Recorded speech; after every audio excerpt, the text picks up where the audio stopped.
My name is Vivian, and I'm 32 years old. I'm lying in my apartment alone 4 days after major spinal surgery. The pain is excruciating, but nothing compared to the emotional devastation. My own mother refused to help care for me when I needed her most, the final proof that I was never her priority. After years of neglect, this was the betrayal that finally made me cut my parents off forever. If you're watching this, let me know where you're tuning in from, and hit subscribe to hear how I finally freed myself from a lifetime of emotional neglect. I grew up in a middle-class neighborhood in Boston, with what looked like a normal family from the outside. My mother, Diana, was a high-powered attorney at a prestigious firm, constantly working late hours and bringing cases home. My father, Gerald, worked as an accountant, but mostly followed whatever my mother decided about our family life. For my first 6 years, I was an only child, but even then, I remember my parents being distant, particularly my mother, who always seemed to have more important things to do than spend time with me. When I was 6, my sister Alexis was born, and everything changed. From the moment she arrived, it was clear she was the golden child. My mother, who had always been career-focused and somewhat cold toward me, suddenly found time to attend every single one of Alexis's events. Meanwhile, she continued missing most of mine. "I'm sorry, Vivian, but I can't make your science fair tonight. I have an important brief to finish," my mother would say. But somehow she never missed Alexis's dance recitals or soccer games, even when they conflicted with equally important work. My father wasn't much better.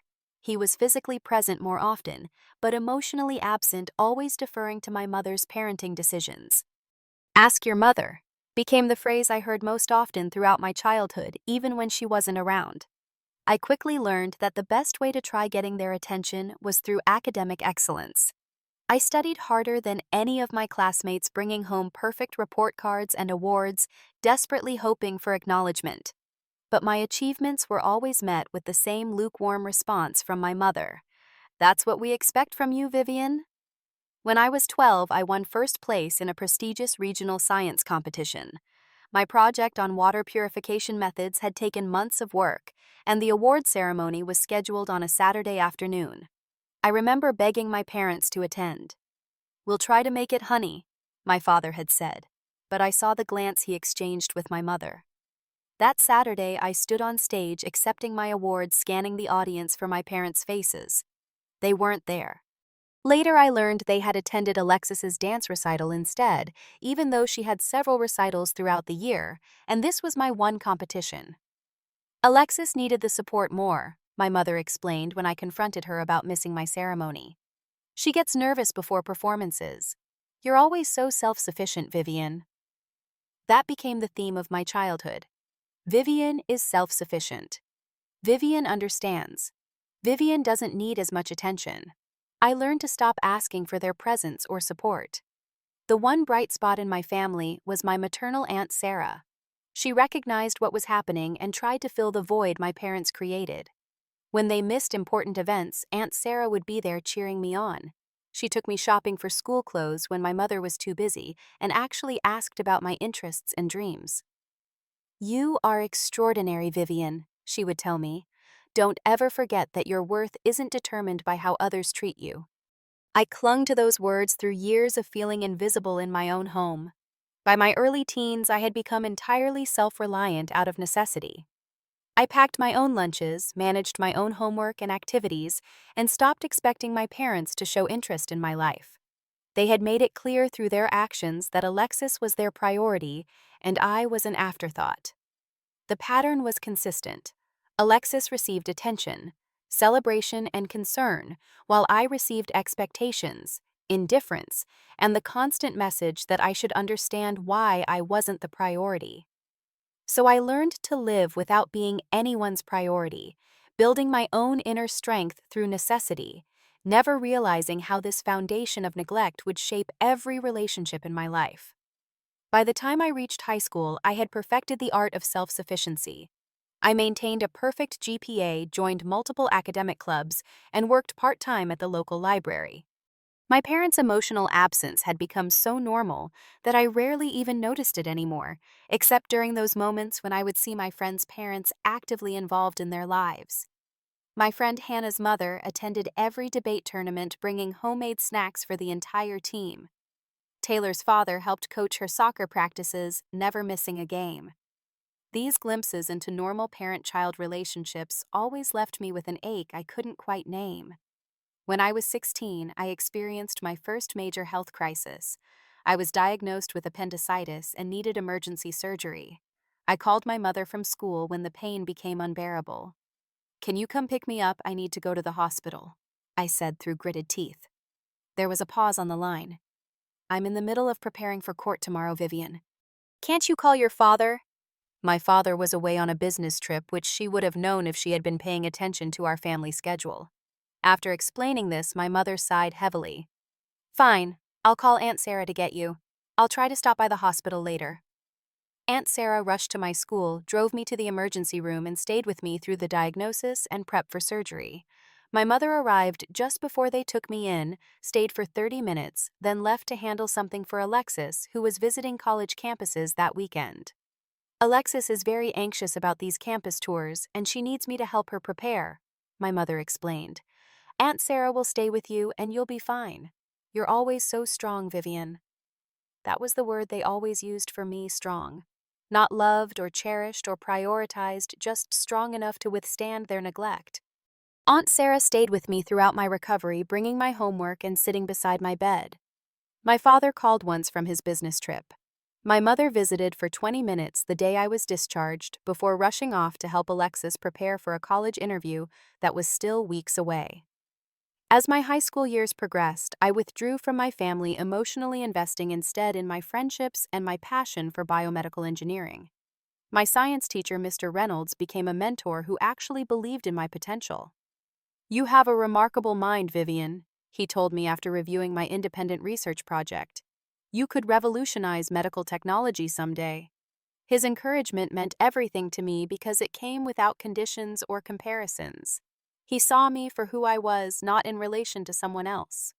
When college application season arrived, I faced another painful reminder of my status in the family.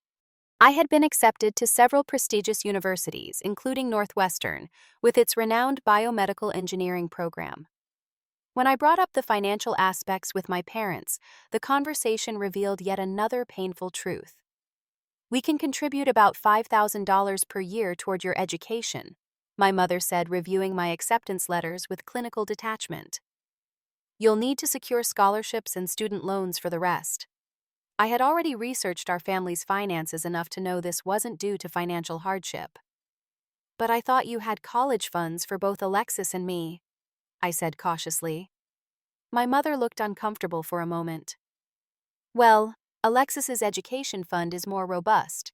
We started it earlier and we've been more aggressive with the investments."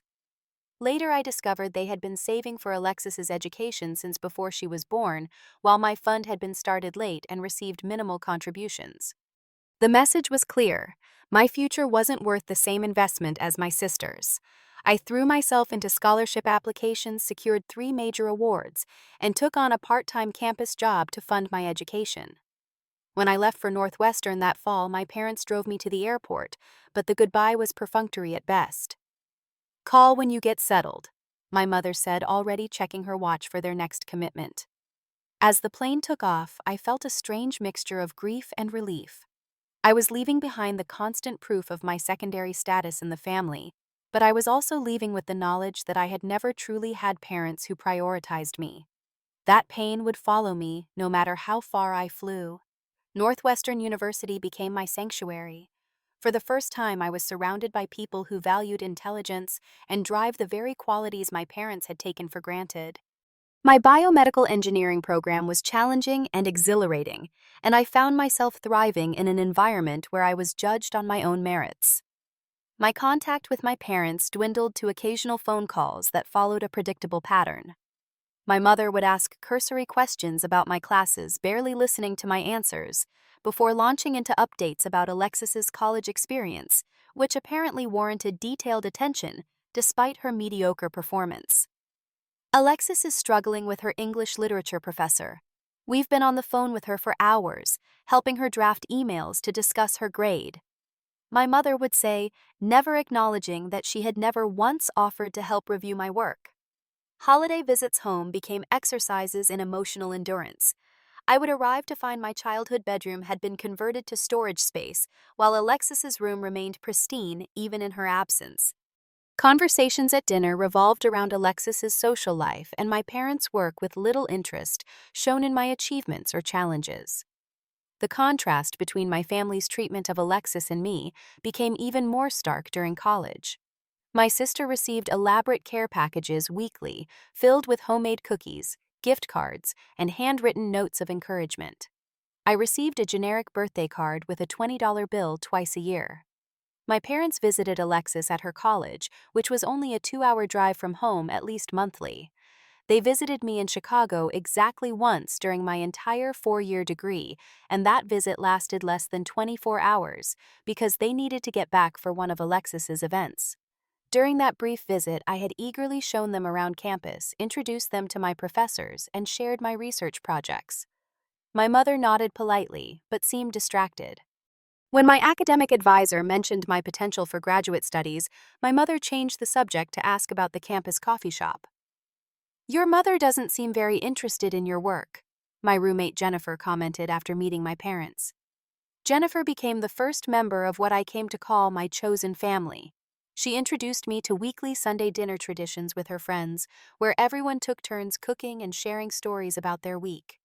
These dinners became the stable, nurturing ritual I had never had with my own family. Professor Williams, my research mentor, became another crucial figure in my life. He recognized my potential and pushed me to publish my undergraduate research, something rare for students at my level. "You have the mind of a true innovator, Vivian," he told me after I presented my project on post-surgical recovery monitoring devices. "Your work could genuinely improve patient outcomes." It was during my junior year that I met David, my first serious boyfriend. He came from a large, close-knit family that operated on entirely different principles than mine. His parents called him daily just to check in. They remembered details about his friends, his classes, his goals. The first time I went home with him for a weekend, his mother hugged me and said, "We've heard so much about you, Vivian. David admires your intelligence and kindness." I nearly cried on the spot. No one in my family had ever expressed admiration for my personal qualities, only expectations for my performance. David was bewildered by my family dynamic. "I don't understand how they can be so dismissive of you," he said, after witnessing one of my brief surface-level calls with my mother. "You're incredible." My relationship with David eventually ended when he took a job on the East Coast, and I decided to pursue graduate studies in Seattle, but he had shown me what genuine care looked like. He had prioritized my feelings and celebrated my successes without condition or comparison. My graduation ceremony became another painful milestone. My parents arrived 20 minutes after the ceremony had started, causing a disruption in my row as they squeezed past other families who had arrived on time. They left immediately after the ceremony, not staying for the department reception where I was receiving a special recognition award. "Alexis has a weekend trip with her friends and she needs us to drop her at the train station," my mother explained as they hurried toward the parking lot. "You understand, don't you, Vivian? You always do." As I watched them leave, Jennifer's parents approached me with a bouquet of flowers and insisted I join them for a celebration dinner. Their genuine pride in my accomplishments, despite having known me for only a few years, stood in stark contrast to my own parents' indifference. That night, as Jennifer's father raised a toast to my bright future and remarkable character, I realized I had a choice about who I allowed into my emotional life. Biology had given me parents who couldn't love me the way I deserved, but I could build connections with people who could. With that realization firmly in mind, I accepted a position in a graduate program in Seattle, putting 3,000 miles between myself and my family.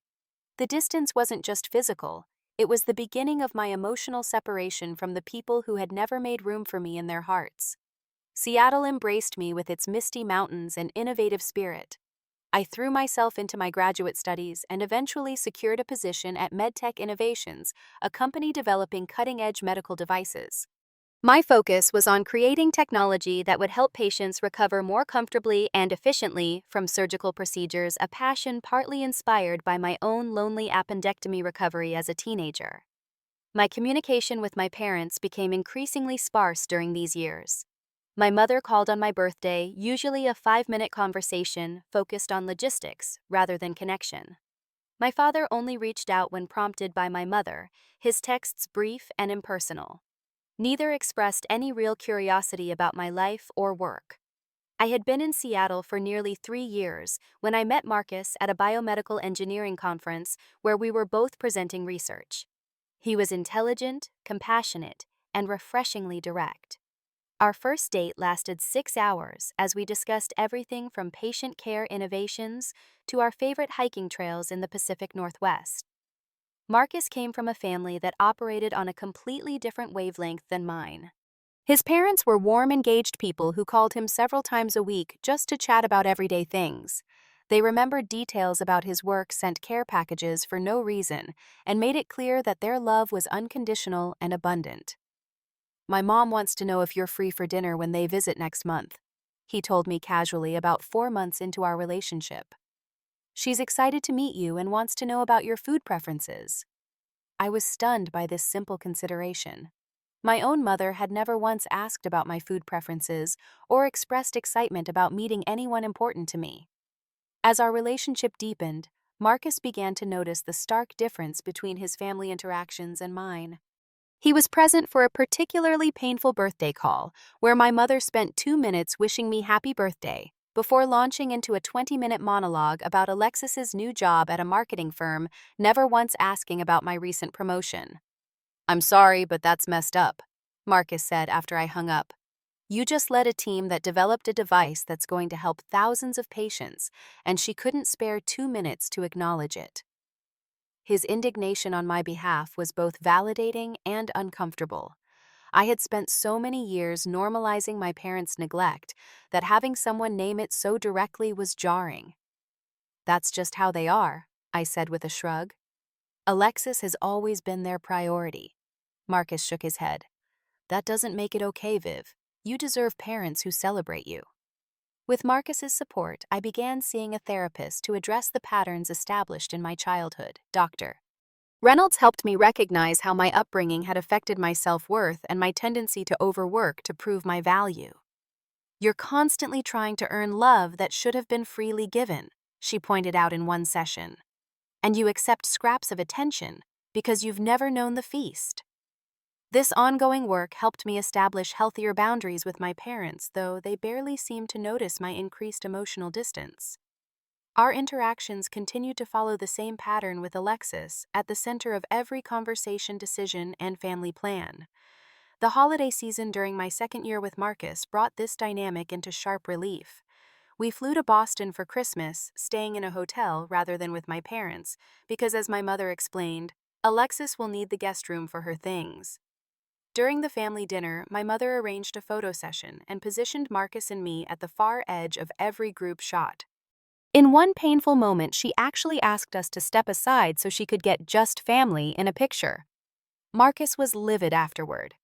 "You are family," he insisted as we drove back to our hotel. "And if they can't see how amazing you are, that's their devastating loss." That incident became a turning point in how I viewed my relationship with my parents. Rather than continuing to hope for change or approval, I began to accept the reality of our relationship. They would never provide the emotional support or recognition I deserved, and continuing to seek it only set me up for repeated disappointment.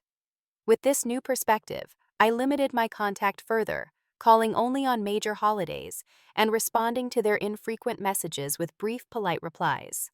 I focused instead on nurturing relationships that were reciprocal and genuine: my friendship with Jennifer, my growing bond with Marcus, my connections with colleagues who valued my contributions, and my relationship with Aunt Sarah, who continued to be a source of unconditional support. I was learning to create a life rich in authentic connection, despite the void left by my parents' emotional absence. What I didn't yet know was that this fragile peace would soon be shattered by a health crisis that would force me to confront the true depth of their neglect. The first signs were subtle occasional back pain after long hours in the lab, numbness in my right leg during my morning runs. I dismissed these symptoms as ordinary consequences of my active lifestyle and demanding work schedule. But when I collapsed during a presentation at work, unable to feel my legs, I could no longer ignore that something was seriously wrong. An MRI revealed a severe spinal issue that would require major surgery. The neurosurgeon Dr. Patel explained the procedure with gentle directness. "We need to address this quickly before further nerve damage occurs," she said, showing me the images of my spine. "The surgery itself is complex, but has a high success rate. The bigger challenge will be the recovery period." She outlined what I could expect: 6 weeks of significantly limited mobility, an inability to drive, difficulty with even basic self-care tasks like showering and preparing meals, and a strict physical therapy regimen. "Do you have someone who can stay with you during the initial recovery period?" Dr. Patel asked. "The first 2 weeks are particularly challenging. You really shouldn't be alone." My stomach nodded as I considered my options.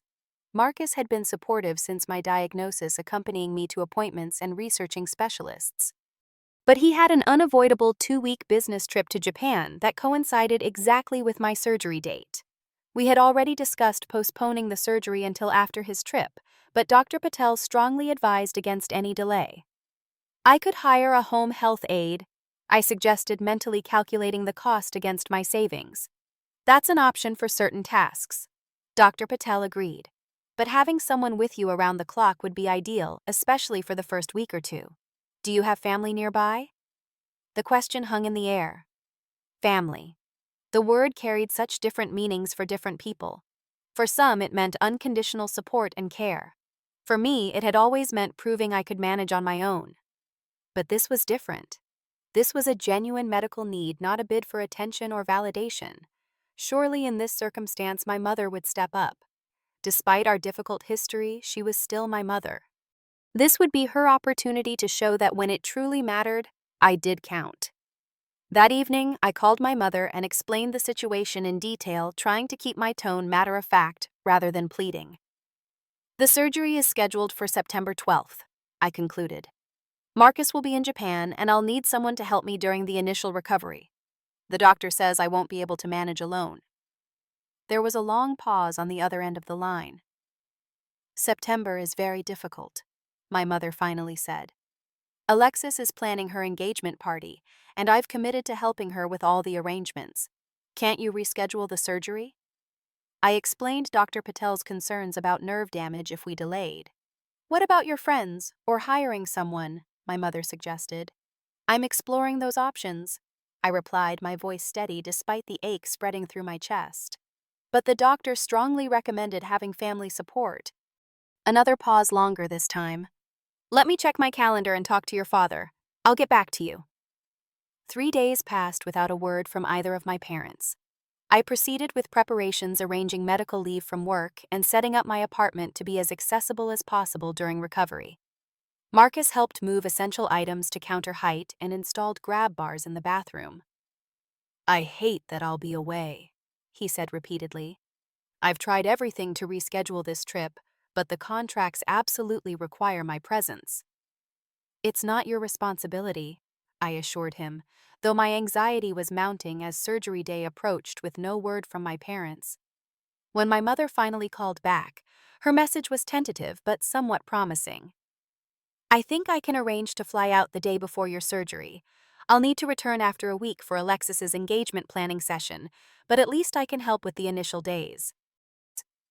Relief flooded through me, though it was tempered by the condition attached to her help, and the clear indication that Alexis's engagement party still took precedence over my medical crisis. Still, a week of assistance would be better than nothing. "Thank you," I said sincerely. "I really appreciate it." "That's what mothers do," she replied, though her tone suggested this was an extraordinary accommodation rather than a natural response to her child's need. As surgery day approached, I finalized all the preparations with Marcus's help. We stocked the refrigerator with easy-to-prepare foods, set up a medication schedule, and arranged for grocery delivery. My colleagues organized a meal train for the second week, and Jennifer promised to check in via video calls daily. The day before surgery, Marcus drove me to my pre-op appointment, his face tight with worry. "I hate leaving you," he said for the 100th time. "My mom will be here." I reminded him, though, as the hours passed with no word from her, a familiar knot of doubt formed in my stomach. That evening, as Marcus and I were reviewing last-minute details, my phone rang. It was my mother. "Vivian, I'm sorry, but there's been a change of plans," she said without preamble. "Alexis is having a crisis with the engagement party venue. I need to stay and help her sort it out. I'll try to fly out the day after your surgery instead." The familiar wave of disappointment washed over me, but this time it was accompanied by something else: anger. This wasn't a school play or a science competition. This was major surgery with a difficult recovery. "The first 24 hours after surgery are the most critical," I said, my voice tight. "That's when I'll need the most help." "I understand, but Alexis is absolutely distraught. The venue double-booked her date and we need to find an alternative immediately. You know how she gets when she's upset." Yes, I knew exactly how Alexis got when upset. I also knew that a venue issue, while stressful, was hardly a life-or-death emergency compared to spinal surgery. "I see," I said, unable to keep the hurt from my voice. "Vivian, don't make this more difficult than it already is. You've always been the independent one. I'm sure you'll manage until I can get there." After we hung up, Marcus held me as I cried, not offering false reassurances, just witnessing my pain. "We'll figure it out," he promised. "If she doesn't come through, we'll find another solution." I nodded against his chest, but the truth was settling in my bones. This was the clearest message my mother had ever sent about my place in her priorities, and no amount of rationalizing could soften its impact. The morning of my surgery dawned gray and misty, matching my mood. Marcus drove me to the hospital in silence, both of us processing the weight of the day ahead. At the hospital, he stayed with me through the admission process and pre-op preparations, holding my hand until the very last moment they wheeled me toward the operating room. "I love you," he said fiercely. "I'll call the minute you're out of surgery, and I'll video chat with you tonight from the airport." The surgical team was efficient and kind, explaining each step as they prepared me for anesthesia. As the drugs began to take effect, my last conscious thought was a prayer that everything would go smoothly, because I now knew with certainty that I would be facing the aftermath largely alone. I woke hours later in the recovery room, disoriented and in pain, despite the medication flowing through my IV. A nurse named Lisa checked my vital signs and helped manage my comfort level as I fully regained consciousness. "Is anyone here for me?" I asked, my voice raspy from the breathing tube. "Not in the waiting room," Lisa said gently. "Would you like me to help you call someone?" I gave her Marcus's number and she held the phone for me as I spoke briefly with him. He was on his way to the airport but had been receiving updates from the surgical team. "Dr. Patel said everything went as planned," he reassured me. "I'll call you again once I land in Chicago for my connection."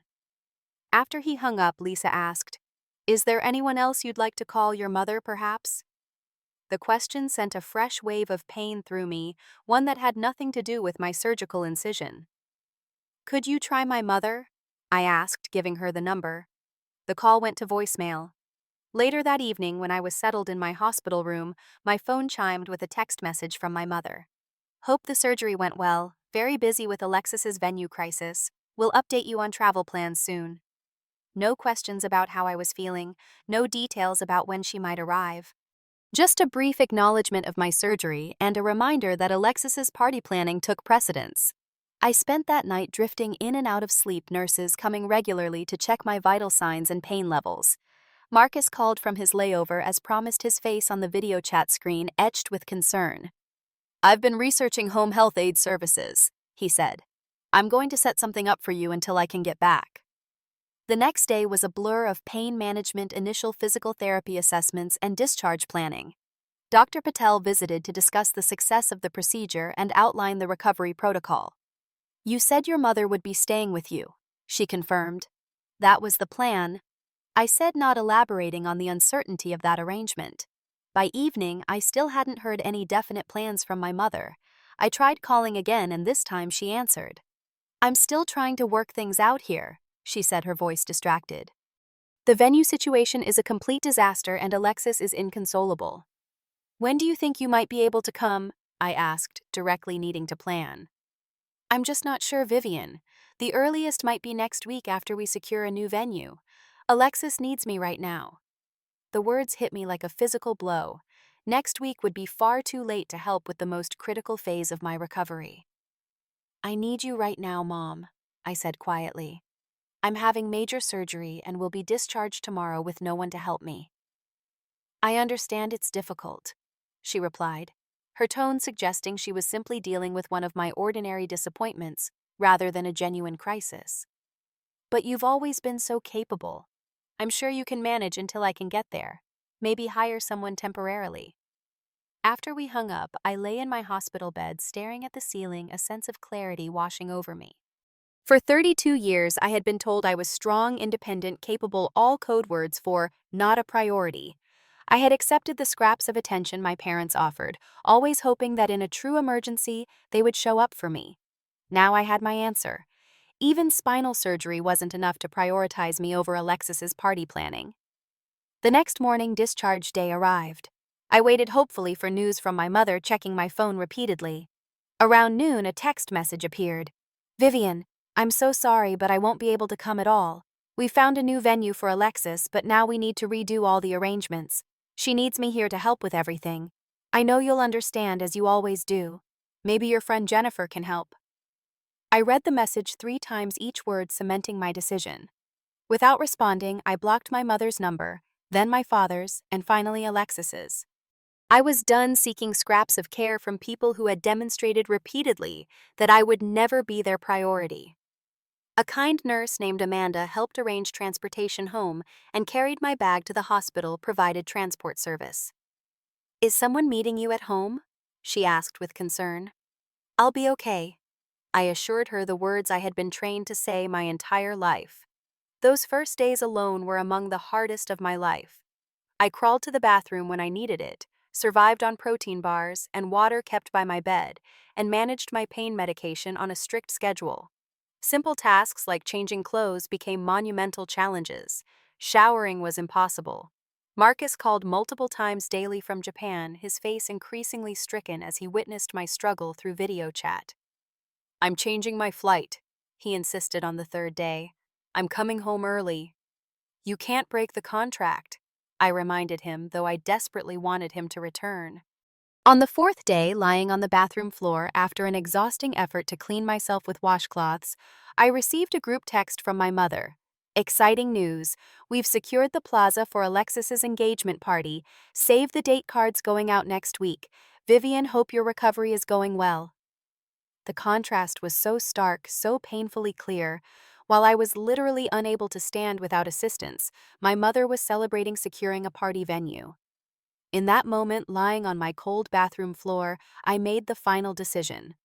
I wasn't just blocking their numbers temporarily. I was cutting my parents off permanently. No more hoping for change, no more accepting the unacceptable, no more making excuses for those who had never made me a priority. With shaking hands, I texted Jennifer something I should have done immediately, but had resisted out of both pride and the deeply ingrained belief that I shouldn't burden others with my needs. I need help, I wrote simply. Can you come? Her response was immediate. Booking a flight now. We'll be there tomorrow morning. Hang on. That text, 3 simple sentences offering immediate and unconditional support, contained more genuine care than I had received from my parents in 32 years. When Jennifer arrived the next morning, I burst into tears at the sight of her.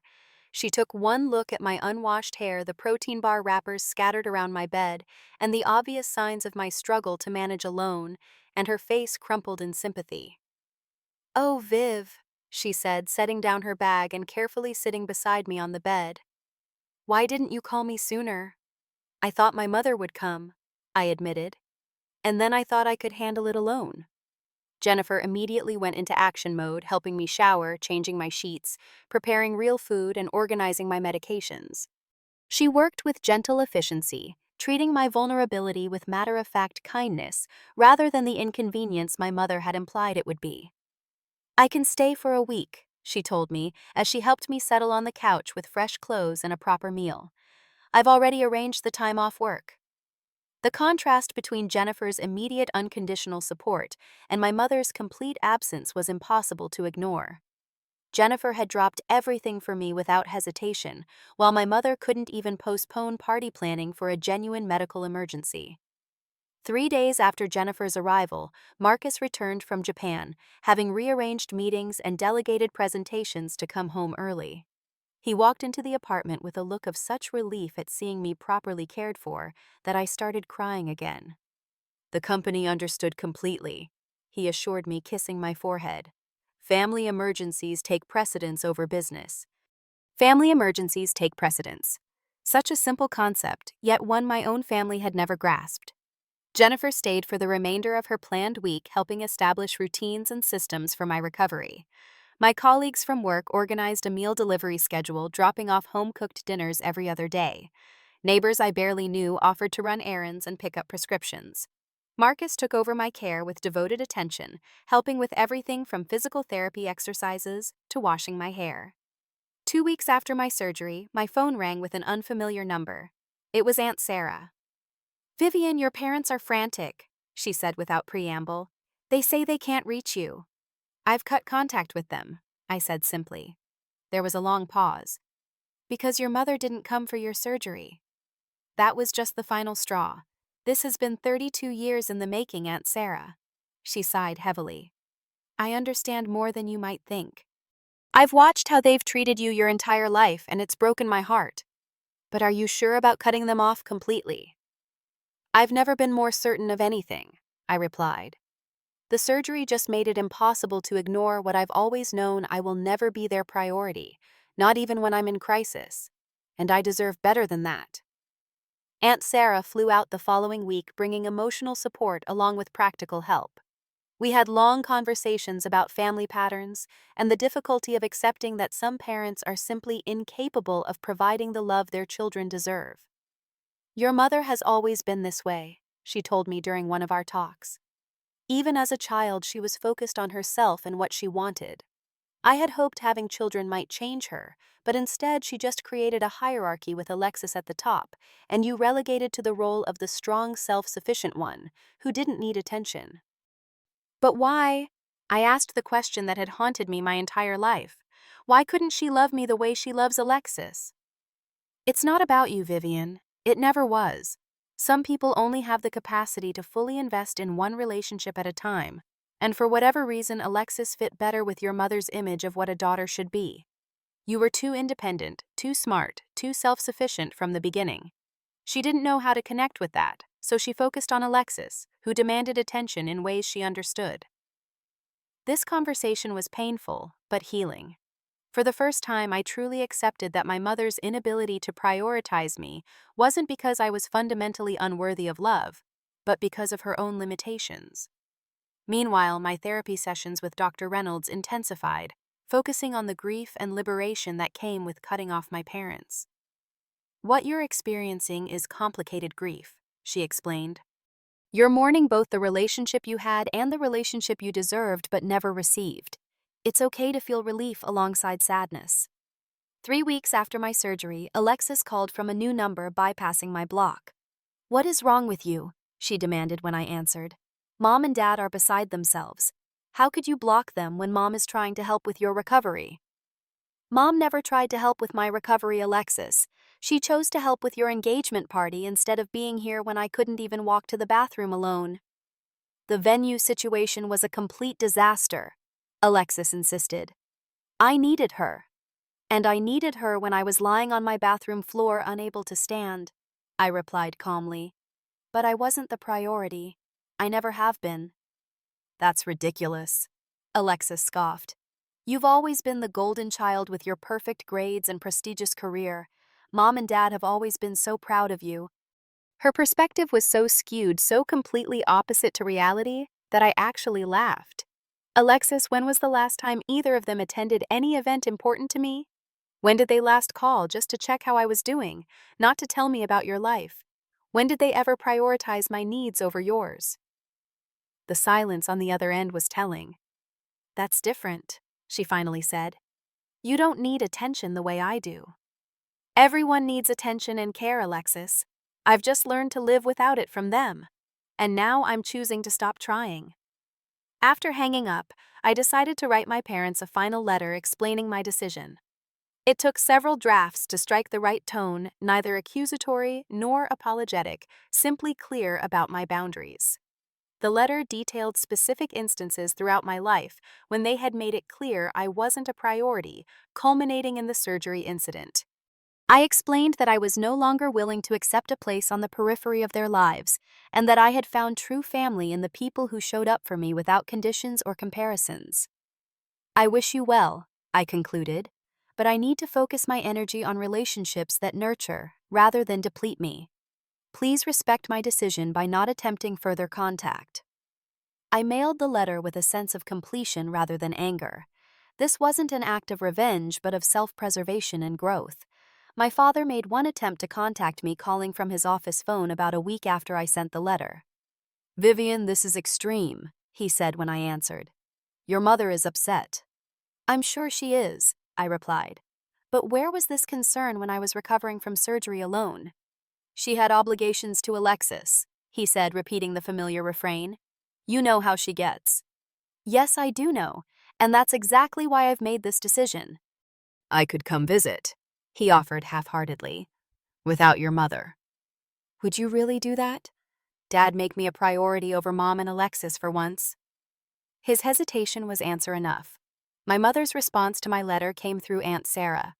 "She says you're being dramatic and ungrateful, that you've always been difficult." I wasn't surprised. Taking responsibility had never been my mother's strong suit. As weeks passed, my physical recovery progressed steadily. The emotional healing was more complex but equally important. I found myself sleeping better, the constant background anxiety of seeking approval from people who would never fully give it finally dissipating. 1 month after surgery, Marcus surprised me with a picnic in the park near our apartment, my first real outing since the procedure. As we sat on a blanket enjoying the autumn sunshine, he took my hand. "I'm so proud of you," he said quietly. "Not just for your physical recovery, but for finally prioritizing yourself." "It feels selfish sometimes," I admitted. "Society really enforces the idea that you should maintain family relationships no matter what. There's nothing selfish about requiring basic decency and care from the people in your life," he countered. "Would you tolerate from a friend what you've accepted from your parents all these years?"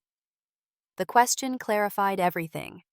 No, I would never maintain a friendship with someone who consistently demonstrated I wasn't a priority, who showed up only when convenient, who chose someone else over me every single time. 6 weeks post-surgery, I returned to work part-time, welcomed by colleagues who had supported me throughout my recovery. My innovative patient monitoring device was moving into clinical trials, potentially helping future surgery patients have better recovery experiences than mine. The anniversary of my surgery arrived, marking a year since I had cut contact with my parents. On that day, Marcus proposed during a sunset hike on the trail where we had our second date, now fully accessible to me thanks to my complete physical recovery. "I want to build a family with you," he said as he knelt before me. "One where everyone is a priority, where love isn't conditional or comparative." As I said yes, I reflected on the journey of the past year. The decision to cut off my parents had been painful but necessary. In their absence, I had discovered what true family means: people who show up consistently, who prioritize your needs alongside their own, who celebrate your successes and support you through challenges. I had created a circle of authentic connection with Marcus, Jennifer, Aunt Sarah, my colleagues, and my neighbors. I had learned that family isn't determined by DNA, but by care, consistency, and mutual respect. For those watching who might be struggling with similar family dynamics, remember that you deserve to be someone's priority. You deserve relationships where care flows in both directions. Sometimes the healthiest decision is to step away from people who consistently demonstrate that you don't matter to them, even when society pressures you to maintain those connections simply because they're family. The day I cut off my parents was the day I truly began to heal. It wasn't about punishment or revenge, but about finally accepting that I deserved better than what they were willing to give. That recognition has transformed every aspect of my life, from my self-worth to my capacity for genuine connection with others. If you've faced similar challenges with family, I want you to know you're not alone. Have you ever had to make the difficult decision to distance yourself from family members who couldn't prioritize you? Share your experience in the comments. And if this story resonated with you, please subscribe and hit the like button. Your support means everything to me as I continue sharing these difficult but important truths about family boundaries and healing. Thank you for listening to my story, and remember, sometimes the most loving choice you can make is to love yourself enough to walk away.